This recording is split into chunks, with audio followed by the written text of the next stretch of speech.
Good Monday morning. I forgot to make my video before I left the house. So now I have 20 minutes before I'm going to meet friends for lunch, and I'm going to make it now, and I'll just roll with that today. Um, so Monday, hack my life, 5 foods for a year. Um, what I thought I'd talk about today is a little bit of my story, and I'll see if I can get it in a shorter video than like a 20-minute video, because there aren't many people that I know that will watch a 20-minute video. So, my health journey. Um, let's see. Where should I start? Um, well, I can start way back when I was vaccinated as a child. And I do believe that it has a lot to do with, and I'm not saying all of it, but I'm saying it set me up for a trajectory with health issues. And I do believe that childhood vaccines do that. And some of you may agree with me, and some of you may totally not agree with me, and that's fine. We all have to make our own decisions about this life. So I was vaccinated as a child, and my sister was also vaccinated as a child.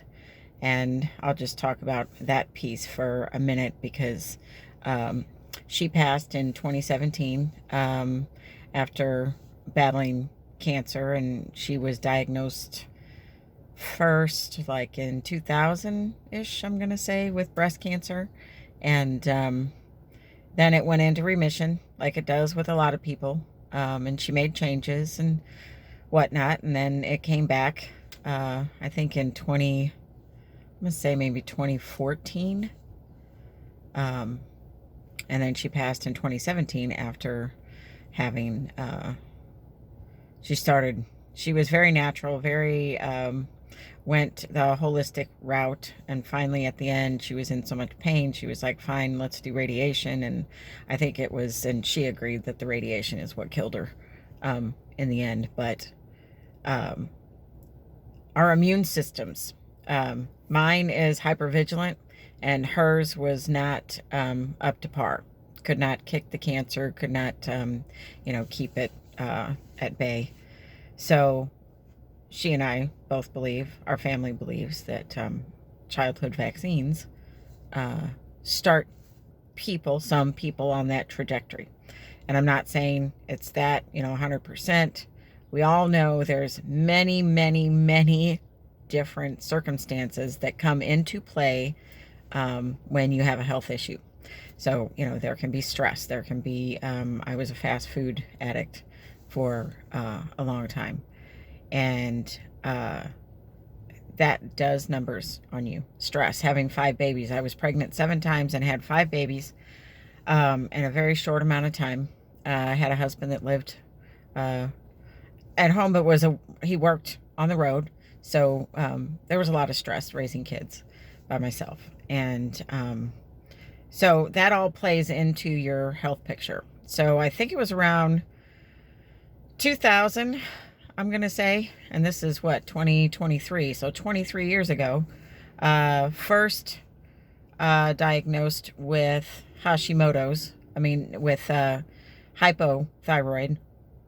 And that kind of started opening the can, like peeling back the top of the can to look at what's inside. I was like, oh, okay. And I was in the middle of raising kids, and I was not at a point in my life where I was going to sit down and do all the research that I've done now. And so I just, got the medication from the doctor and was on my way. And no, I felt like shit and was tired all the time, and thin hair, cold. The medication didn't seem to really help. So I just, went along with my life. And then I'm going to say maybe 10 years into it, got diagnosed.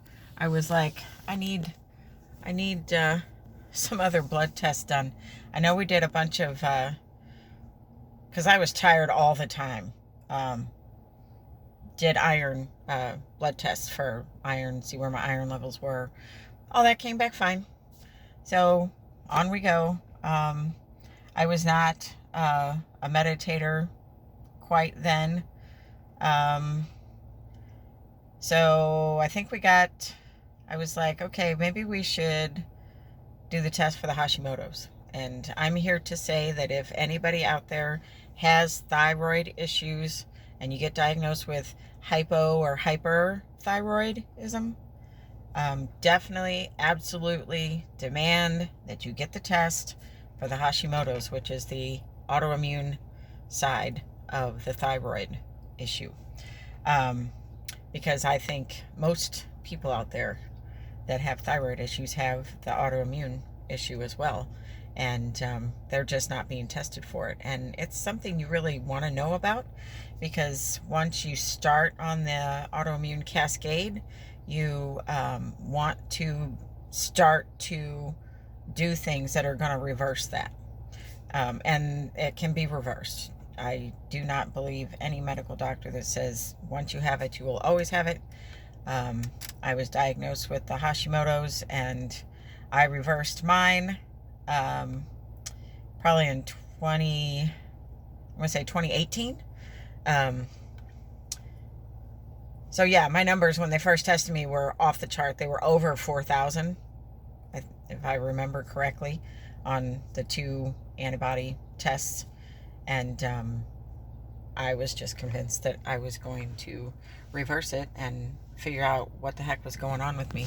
The sun is in a weird, well, now the sun's going to just be in a weird spot. Maybe I can put it up there. Sun came out. Yay! So got diagnosed with the Hashimoto's, stopped gluten. I think that was the big piece that helped me heal my thyroid to the point where it wasn't an autoimmune situation. I'm still hypothyroid at this point. I'm trying to put this someplace where the sun is not on my face. Okay. So there was that, and then somewhere 10 years ago, I'm going to say, diagnosed with type 1 diabetes. I had pernicious anemia. I reversed that, fixed that. But got diagnosed with the type 1. And basically somewhere in there, the doctor said, because I weighed 260 pounds, and the doctor said, lose the weight, lose the disease. And I think they had diagnosed me with type 2, which is a lifestyle disease, not an autoimmune disease, for clarification out there for people. And now they're coming up with type 3 diabetes and these other categories. But type 1 is definitely autoimmune, and that's what I have. And type 2 is lifestyle.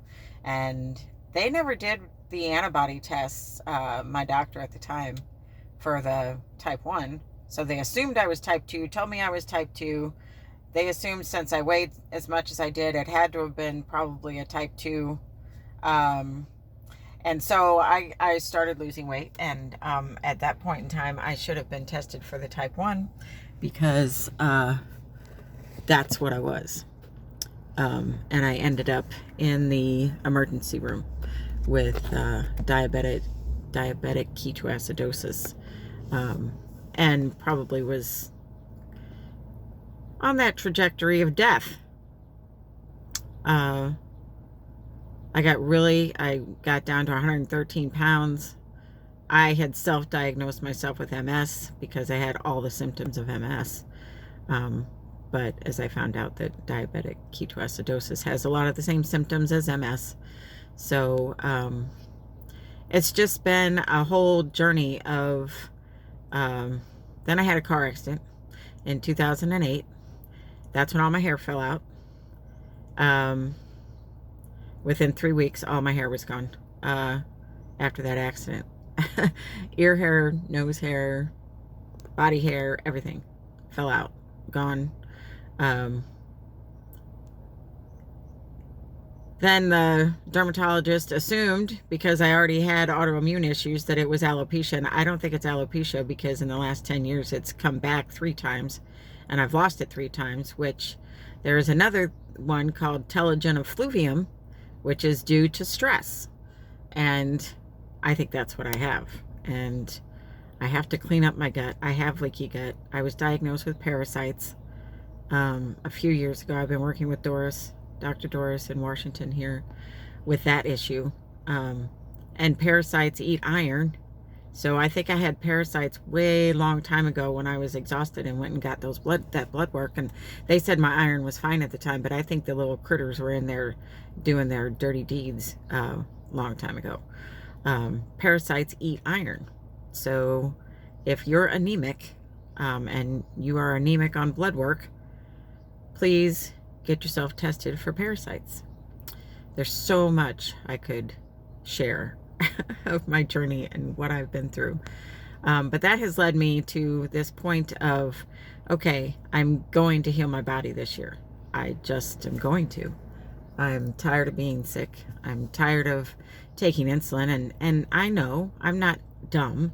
I know that I may not totally reverse the type 1 diabetes. I'm not up here saying, oh yeah, it's real easy. Everyone can do it. Just do this. No, it's not. It's really fucking hard. And it's an everyday thing with type 1 diabetes, because you don't get to like just act like for a couple days it's like, oh, I'll take a break from that. I don't have to pay attention to my blood sugars because they'll be totally out of control. And what I'm learning here is don't eat carbs. Don't eat the complex carbs. And I tell people this now that aren't diagnosed with type 2 or type 1. Quit eating the carbs. Give your pancreas a break. Don't make it make so much insulin. Don't wear it out by the time you're 50. We don't need carbs to live. And nobody talks about that. It's like, well, if I don't eat the carbs, then I don't need to produce insulin, and I don't have to take insulin, and I feel better, and my sugars aren't going up here and down here and up here and down here and up here and down here, depending on, because, you know, once you lose your pancreas and your isolate cells that make the insulin, life can really suck. You have to be on top of it all the time. Yes, I've turned it around. I'm mostly a happy person, and, you know, life goes on and it's all fine and whatever. But for those of you out there that aren't type 2 or type 1 yet, save your pancreas and stop eating carbs. Just eat them every now and then. Just don't stress your body out. And I think there's a lot of things in the world, the air, the water, the food, everything is being a detriment to our overall health. And who knows, you know, where your specific breaking point is for which disease. I posted a video on oxalates, and that's another thing that people should look at and pay attention to. So I'm in a place this year, right now, in this year, I want to really escalate my healing. So that requires what I'm doing. From all the stuff that I've learned, I had that car accident in 2008. I found a Russian woman because the doctors wanted to put me on pain meds, and I was like, I can't do that. I have an addictive personality, and I can't do pain meds because I will become addicted to them. So that wasn't going to work, and so I was left on my own in pain to try and find help. And I found this Russian woman that made green drinks, and I understand now, in retrospect, 12 years of intense research and studying, that plants are medicinal and plants are healing for a short period of time. And everybody has their own trajectory on that, but I'm here to say that I think oxalates are bad for everyone, and I don't think anyone should be eating them. But that's just my personal opinion, and I'm not a doctor, so you can't, say that I am, and this doctor told me. No, this is my personal opinion from my personal journey. So I had green drinks and salads for 10 years. And probably for 8 of those years, they were damaging my health. They were not my friend.